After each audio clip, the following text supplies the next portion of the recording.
오늘 본문에서 사도 바울은 우리에게 몇 가지 질문을 합니다. 첫 번째 질문은 31절에 하나님이 우리를 위하시면 누가 우리를 대적하리요? 그렇게 말씀합니다. 다윗에게는 많은 대적이 있었습니다. 그러나 우리가 결론적으로 보면 다윗의 모든 대적은 다윗을 이기지 못했습니다. 대표적으로 다윗은 자기보다 키가 몇 배나 크고 체격과 체력이 몇 배나 크고 좋은 골리앗 장군과 싸워서 대적하여 승리했습니다. 아무도 다윗이 이길 것이라고 예측하지 못했지만 하나님께서 다윗을 위하심으로 다윗은 대적을 물리쳤습니다. 기드온의 300용사가 미디안 군대 13만 5천 명과 싸워서 12만 명을 죽이고 승리했습니다.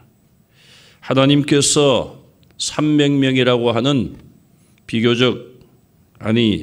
비교도 안 되는 매우 적은 군사들이 13만 5천 명을 물리쳐 이기게 하셨습니다. 하나님께서 기드온과 300용사와 함께 하셨기 때문에 그들을 대적할 자는 없었습니다. 모세가 애굽의 왕 바로와 대적을 했습니다. 모세는 아무런 힘이 없었고 군대도 없었고 그러나 바로 왕은 모든 것을 가지고 있었습니다. 또 이 바로가 이스라엘 백성들을 가라고 허락을 해서 이스라엘이 애굽을 떠나 갔죠. 며칠이 지나지 아니하여 바로의 마음이 바뀌어서 이스라엘 백성들을 죽이기 위하여 군대를 몰고 왔지만 바로의 군대는 하나님이 함께 하시는 모세와 이스라엘 백성들을 대적할 수가 없었습니다. 전쟁이라고 보기보다는 몰살시키겠다는 그런 마음을 가지고 추격했지만 오히려 몰살당한 것은 바로의 군대였습니다. 하나님이 저와 여러분들을 위하시면 누가 우리를 대적할 수 있겠습니까? 이 세상에 아무도 우리를 대적할 자들이 없을 줄로 믿습니다. 물론 기독교 역사상 또 성경의 역사를 보면 많은 순교자들이 있었습니다. 그들이 비록 칼의 힘에 사람의 힘에 의하여 죽임을 당했지만 그들이 패배한 것이 절대로 아닙니다. 요한계시록에 보면 순교자의 숫자가 찰 때까지 기다리라. 하나님, 우리의 억울함을 풀어주십시오. 그래, 순교자의 수가 차기까지 조금만 더 기다려라. 그것이 하나님의 응답이었습니다. 사람이 한 번 죽는 것으로 모든 것이 끝나는 것이 아님을 분명히 말씀하셨죠. 죽은 자의 부활이 없다면 그리스도께서 어찌 부활하셨겠느냐? 하나님께서 죽은 자의 부활을 진리의 법칙으로 만들어 놓으시고 예수님도 그 법칙에 따라 이 땅에 오셔서 죽으셨다가 다시 살아나셨습니다. 그러므로 순교를 당하고 이 땅에서 핍박을 당하고 사람들이 볼 때는 하나님을 믿는 자들이 안 믿는 자들로부터 권력자들로부터 핍박을 당하고 조롱을 당하고 패배를 당하는 것 같지만 마지막 날 인간의 역사가 끝나는 날 패배당한 것 같은 그들에게 영원한 승리를 하나님이 주실 줄로 믿습니다. 두 번째로 자기 아들을 아끼지 않고 내어주신 이가 모든 것을 우리에게 주시지 않겠느냐 질문하고 있습니다.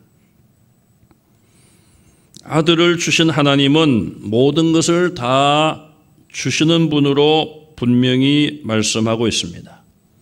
우리는 이것을 확신할 수가 있는 것이죠. 아들을 선물로 주셨는데 그 사람이 가지고 있는 다른 것을 아낄 사람이 있겠습니까? 하나님은 독생자를 우리에게 주셨기 때문에 모든 만물의 주인 되시는 하나님께서 우리에게 필요한 것을 우리가 구할 때에 주실 줄로 믿습니다. 마태복음 6장 33절에 먼저 하나님의 나라와 그의 의를 구하라. 그리하면 이 모든 것을 주신다고 약속했습니다. 이 모든 것은 무엇입니까? 무엇을 먹을까? 무엇을 마실까? 무엇을 입을까? 우리 인간에게 있어서 가장 기초적인 요소로 볼 수 있는 의식주의 문제, 하나님께서 반드시 주신다고 약속했습니다. 우리가 떡을 달라고 하는데 돌을 줄 아비가 있습니까? 생선을 달라고 하는데 뱀을 줄 사람이 있겠습니까? 이처럼 아들을 주신 하나님, 내게 모든 것을 주신다고 확인해 주시는, 증거로 주신 그 하나님을 믿고 우리의 일생 동안 하나님께 간구하는 성도들이 되시기를 바랍니다. 세 번째로, 누가 하나님께서 택하신 자들을 고발하리요? 말씀합니다. 고발은 누가 하는 것입니까? 어떤 사람이 잘못했을 때에, 법을 어겼을 때에 그것을 고발하는 것이죠. 누가 우리를 고발합니까?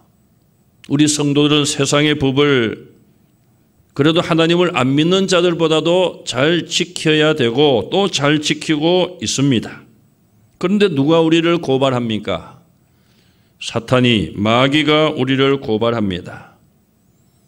마치 사탄이 하나님께 욥에 대하여 시험해 보십시오. 욥에게 주신 복을 빼앗아 보십시오. 그가 하나님을 배반할 것입니다. 그렇게 시험을 했습니다. 마귀는 저와 여러분들을 고발합니다. 너는 죄인이야. 하나님의 자녀가 어떻게 그런 죄를 지어? 그렇게 우리를 고발하고 우리로 하여금 자신 없게 만들고 의심하게 만들고, 그래 맞아, 나는 하나님의 자녀가 아닌 것 같아. 그래, 하나님은 계시지 않는 것 같아. 내 기도에 응답이 빨리 없는 것을 보니 하나님이 주무시는가? 그런 온갖 의심을 우리에게 가지게 하며 우리를 고발합니다. 그러면 이 고발에 대하여 하나님은 어떻게 하십니까? 예수 그리스도께서 우리의 대변인이 되시고 변호사가 되어주십니다. 재판할 때에 변호사는 반드시 있어야 되겠죠. 예수님께서 마귀의 고발에 대해서 반론을 제기하시고 우리를 변호하십니다. 하나님 아버지, 아닙니다. 저들이 죄가 있지만은 내가, 하나님의 아들이신 내가 저들을 위하여 십자가에 대신하여 죽었습니다. 저들은 죄인이지만 나를 믿습니다. 자기들의 죄를 회개하고 나를 믿기 때문에 저들의 죄는 다 사함받았습니다. 예수님께서 그렇게 우리가 받은 고발에 대하여 변호해 주시고 우리를 의인으로 불러주십니다. 그러므로 우리는 조금도 낙심하지 말고 조금도 우리 마음속에 의심하지 마시고 제3에 대한 확신을 가지시고 제3에 대한 감사와 기쁨을 가지고 찬송하며 감사하는 성도들이 되시기를 바랍니다. 네 번째로, 누가 정죄하리요? 질문하고 있습니다. 고발과 같은 내용입니다마는 사람들은 우리를 죄인으로 손가락질 할 수도 있을 것입니다. 그러나 하나님은, 예수 그리스도는 우리를 불쌍히 보시고 우리의 죄를 기억나게 하시고 회개케 하시고 용서하심을 기뻐하실 줄로 믿습니다. 수가성의 사마리아 여인, 그 여인은 동네 사람들로부터 손가락질 받는 사람이었습니다. 친구도 없었습니다. 아무도 찾지 아니하는 시간에 우물에 물을 길러러 왔습니다. 예수님은 의도적으로 그 마을을 찾아가시고 의도적으로 그 여인을 만나십니다. 그 여인과 대화를 하면서 내 남편을 불러오라. 남편이 없습니다. 그래, 네 말이 맞다. 그렇게 예수님께서는 손가락질 하시며 정죄하신 것이 아니라 그 여인으로 하여금 말씀을 듣고 마음을 열게 하시고 자기의 죄인됨을 깨닫게 하시고 만유의 주 구세주 앞에 죄인됨을 회개케 하시고 그 여인을 구원의 길로 인도해 주셨습니다. 다섯 번째로 누가 우리를 그리스도의 사랑에서 끊으리요? 질문하고 있습니다. 누가 우리를 하나님의 사랑에서 끊으려고 합니까? 사람들이 우리를 끊으려고 합니다. 권력자들, 옛날의 왕들, 이스라엘 백성들로 따지고 또 초대교회 성도들로 따져보면 로마의 황제들, 얼마나 많은 박해를 그리스도인들에게 가했습니까? 10대 박해, 10번만 박해를 한 것이 아니라 수많은 박해가 있지만 그 중에서 10번에 걸쳐서 말할 수 없는 그런 박해를 가했습니다. 그들이 박해를 가한 목적이 무엇입니까? 교회를 무너뜨리고 성도들을 없애기 위하여 하나님을 믿지 못하게 하려고 많은 사람들이 성도들에게 박해를 가했습니다. 그러나 그 누구도 하나님의 사랑에서 그들을 끊지 못했습니다. 오히려 박해를 하면 할수록 성도들은 하나님의 그 뜨겁고 강한 사랑을 느꼈고 그 사랑을 확인하며 순교의 길을 걸어갔습니다. 또 우리의 환경이 우리를 하나님의 사랑에서 끊으려고 합니다. 질병이라고 하는 환경, 가난이라고 하는 환경, 물질 때문에 세상의 여러 가지 염려와 근심과 걱정, 이 모든 것들이 우리를 예수님 안에 있는 하나님의 사랑에서 끊으려고 합니다. 오늘날 코로나19 바이러스, 이 환경도 우리를 하나님의 사랑에서 멀게 만들려고 하고 하나님의 사랑을 의심하게 하려고 하고 우리의 믿음을 약화시키려고 하고 있습니다. 그러나 이것조차도 또 이것이 사라진다 할지라도 우리의 남은 생에 그 어떤 고난과 환난이 온다 할지라도 하나님의 사랑에서 우리를 끊을 수 없다는 확신을 가지시고 담대하게 나아가는 성도들이 되시기를 바랍니다. 사탄과 마귀는 오늘도 여러 가지 환경과 여러 가지를 내세워 우리를 하나님에게서 떼어놓으려고 하고 하나님에게서 멀어지게 만들려고 하며 하나님의 사랑에 대하여 의심하게 만듭니다. 우리는 오직 믿음으로 이 모든 시험을 물리치시고 승리의 자리로 나아가시기를 간절히 바랍니다.